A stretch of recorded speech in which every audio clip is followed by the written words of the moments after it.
Good day, panelists. We are the researchers from BSIT 1202 presenting our study about utilizing QR code technology for attendance monitoring among BSIT 1202 students at Batangas State University, Arasov, Cebu campus. Before we start discussing our paper, I am Apple Shinsi Ramos, together my co-researcher, Justin Mercado, Liri Calde, Janine De La Rosa, John Lloyd Games, Axel Hernando, and Hans Donor. So for our abstract is to explore the implementation of QR code technology for tracking students' attendance in the educational setting. Specifically, it focusing on BSIT 1202 students at Batangas State University Arasov Cebu campus. The study utilized an experimental research design with a survey questionnaire as the primary data collection method. Researchers found that utilizing QR codes for attendance monitoring was positively perceived by respondents, highlighting its benefits for both students and teachers. Despite the positive perception, the common challenges faced by teachers hindered the effective implementation of attendance tracking. The study revealed that most respondents strongly agreed on the challenges associated with manual attendance taking. The majority view QR code technology as beneficial. In addition, findings indicated that the basic functionality of the QR code system was perceived to be working effectively as intended. Materials and methods. For this study, a experimental method in research is a type of research design where the researcher manipulates one or more variables to observe the effect on another variable. As a result, the researchers determined that this was the best design for assessing the respondents in an experimental study on utilizing QR code technology for attendance monitoring among BSIT 1202 students at Batangas State University Arasov Cebu campus. The researchers would design the study to test the effectiveness of QR code system in improving attendance accuracy and efficiency. Results. As seen in Figure 7 in Table 4, most respondents of 45.12% or 46.49% agree that there are challenges with keeping records of students' attendance. Only 7.94% of respondents expressed disagreement with the idea of challenges, with 0.45% strongly disagree. This data shows the tendency to have problems with keeping records of students' attendance, underscoring the need for feasible solutions. The figure shows a summary of a survey using a Likert scale. Out of 441 respondents, the majority, 62.36%, strongly agree, and a significant portion, 33.33%, agree with the statement. Small portion, 4.31%, disagree. The respondents strongly disagree. This indicates a predominantly positive response to the survey question. It shows in Figure 9 and Table 6 that 60% of the respondents strongly agree and 36.36% of the respondents agree that QR code functionalities are efficient and easy.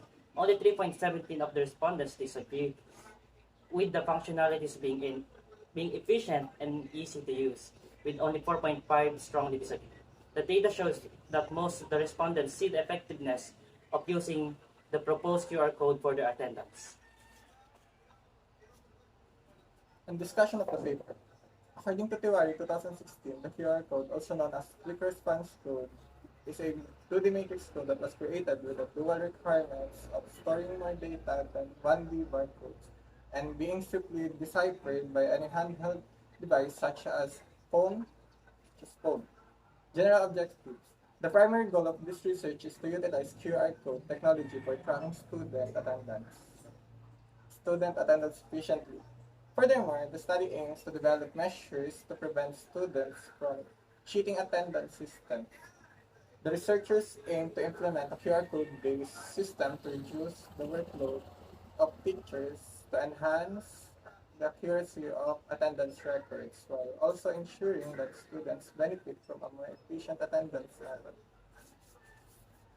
So for our specific objectives, first is to identify the challenges encountered in monitoring the attendance of students. Second is to determine the benefits of using QR codes in monitoring students' attendance. And lastly is to evaluate the functionality of the proposed QR code.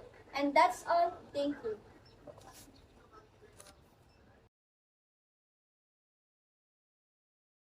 Sa atin pong mga laptop or desktop, punta po tayo sa ating Chrome.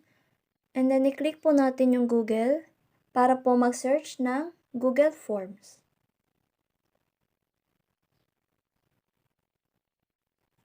And then, dun po, i-click natin yung Google Forms Sign In.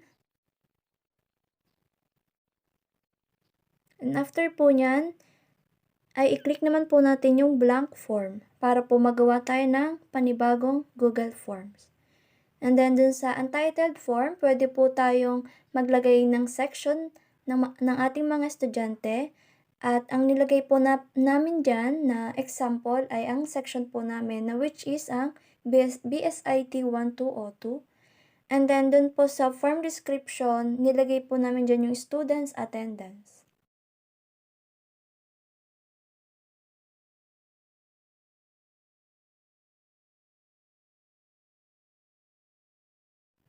And then, dun po sa multiple choice ay papalitan po natin ng checkboxes.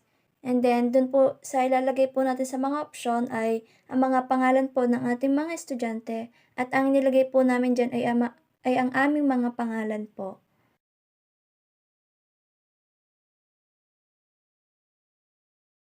And then, after po nyan, ay magbubukas po ulit tayo ng panibagong tab na ang isa-search naman po natin ay spreadsheet or Excel.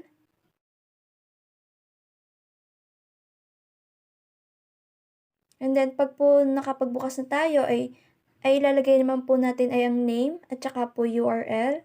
Then po sa name, kung ano po yung nilagay na Google Forms na mga pangalan ay dapat ganun din po. At kung ano po yung mga ayos na pagkakasunod-sunod, ganun din po ang dapat ilagay sa ating Excel.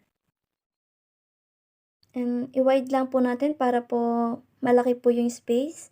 And then, balik po tayo sa ating Google Form para po kunin na yung mga link ng mga estudyante po natin.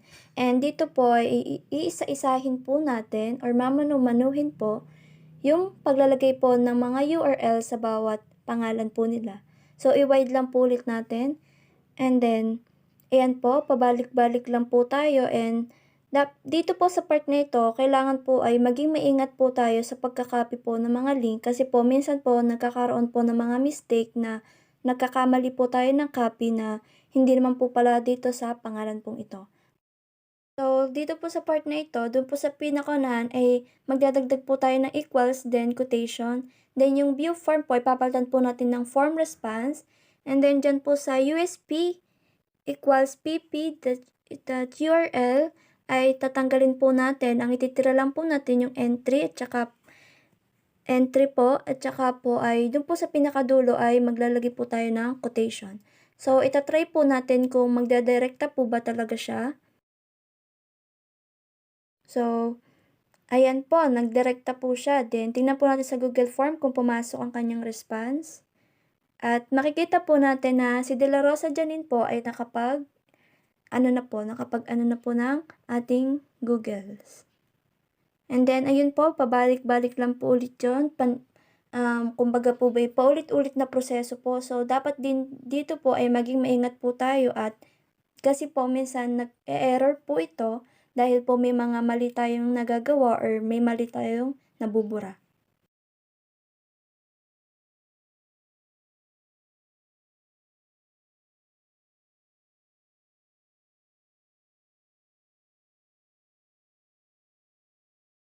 So, dito po ay search naman po natin yung ating generate QR code. Maghahanap po ulit tayo ng website na kung saan doon po natin i-generate ang ating QR code. So, dito po ay i-click po natin yung QR code generator, create your free QR code. Dito lang po tayo mag-generate ng ating QR code. So, dito po ay ikakopy lang po natin yung ginawa nating URL. Dito po. And then, hintayin lang po natin, then, i-download po. So, sabi po dito, your QR code is being generated. please do not refresh or exit. So, hihintayin po natin siyang mag-generate. And after po niya mag-download, ay dapat po agad natin palitan ito or i-rename kung ano po yung surname ng bata. Kasi po minsan ay mahirap po na isa-isahin pa natin ulit. So, ganun lamang po ang gagawin. Paulit-ulit lamang po ulit, i-copy po ang link, and then ipi-paste po sa ating website na ginamit, which is yung QR code generator.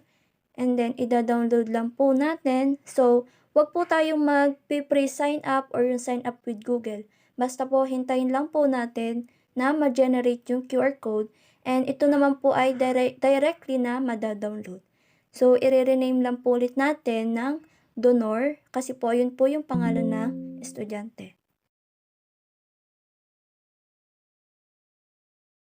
And after po tayo makapag-generate ng ating mga QR code, ay pupunta naman po tayo sa ating Android na cellphone, na which is dun po ay pupunta tayo sa ating Google Play Store para po mag-download ng application ng Binary Eye. Dito po sa Binary Eye, ito po yung gagamitin natin na pag-scan ng mga QR code na which is ito po ay directly pumupunta po sa ating Google Forms. And then after po nating ma-install, ay bubuksan po natin at magta-try po tayo ng ating i-generate na QR code po. So, i-allow lang po natin yan. Then yan po, itatapat na po natin yung ating ginawang QR code. And then, i-click po natin yung kulay green. Then yan po, pupunta na po siya sa ating Google Forms na ginawa. So, ayan po, lumabas na po sa ating laptop na nag-scan na po siya ng QR code. So, dito naman po kay Donor, yan po, nag-scan po ulit siya, dumagdag po yung kanyang responses. So, paulit-ulit lamang po ang kanyang mga proseso po. So, halimbawa na lamang po ay dito po, si Donor Hans Christian, makikita po natin siya na wala siyang kulay blue, na which is ito po yung magiging absent. So, dito po ay titingnan po natin kung papasok ba yung in-scan niyang QR code, kung bagay nag-scan si Donor Hans Christian or kaya si De La Rosa Janine ng kanyang QR code. So, which is hindi po yun papasok kasi nilock po natin siya.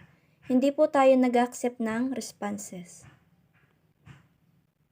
Halimbawa po ulit ay nag-uwian na po. So, nag-scan po ulit kami ng QR code na ayan po, lumabas po yung mga data na si Gamis John Lloyd po ay hindi po siya nakapag-scan ng QR code ng hapon. So, makikita po natin na which is ayun po ay nag-cutting classes. So, yung kay Janine De La Rosa naman po ay nagdalawa yung kanyang response. So, ibig sabihin, pumasok siya sa umaga at pumasok siya ng hapon at nakapag-scan po siya. So, dito po sa Google Form na ito ay makokontrol po natin kasi po dito sa QR code na ito, hindi po siya madadaya kasi pwede po natin siyang i-lock after po natin mag-scan ng QR code. Then, dito po, kapag po tayo ay magpapasa na sa ating mga teacher ng data natin, ng mga in-scan po natin na QR code ng mga pumasok, ng mga estudyante, ay pipindutin lang po natin sa taas yung link sheets. After po natin mapindot yung link to sheets, ay makikreate po tayo ng panibago. And then, yun po, magbubukas po tayo siya ng panibagong tab. Then, yan po, makikita po natin yung pinaka-date at saka po yung oras niya. So, kami na po yung bahala na mag-sort ng kanilang mga pangalan.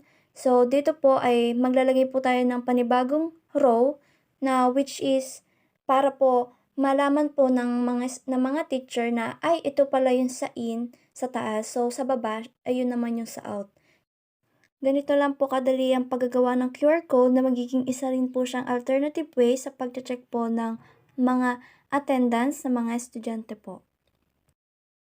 Power on up till I can't even think no more. Get right to go dumb, then go more dumb, then we can keep it lit, let's roll. Everybody get to one. Let's roll. Everybody get to one.